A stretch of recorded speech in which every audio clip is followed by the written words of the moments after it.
No 5. līdz 7. decembrim Rīgā Starptautiskā izstāžu centrā Ķīpselē notiek starptautiskā mašīnu būves, metālapstrādes, automatizācijas, elektronikas, elektrotehnikas, ražošanas materiālu, instrumentu un jauno tehnoloģiju izstāde Tech Industry 2013, kas ir gada nozīmīgākais un lielākais rūpnieciskās ražošanas projekts Baltijas reģionā. Patiesi prieks, ka Rīga Latvija kārtējo reizi ir kļuvusi par industrijas sadegšanās vietu, par centru, kur pulcējās metāla apstrādes mašīnu būves industrija Baltijā. Izstāde jau ir tā, kas pulcē uzņēmējs, no mūsu nozares uzņēmējs dabīgi no visām 3 Baltijas valstīm un ne tikai. Izstādē piedalās vairāk kā 250 uzņēmumu no Latvijas, Lietuvas, Igaunijas, Somijas, Zviedrijas, Polijas, Itālijas, Vācijas, Krievijas, Ukrainas, Baltkrievijas un citām ārvalstīm. Šīs izstādes tiek organizētas pārsvarā, lai jaunākā tehnika un tehnoloģijas ienāk mūsu tirgu, lai uzņēmumi varētu šeit iepazīties, lai viņiem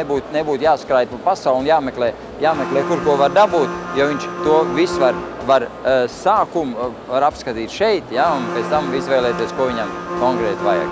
Izstāde Tech Industry 2013 ir viena no galvenajām aktivitātēm, kas notiek projekta metāla apstrādes klastera attīstība ietvaros. Klasters jau nav tikai uzņēmumu starpā.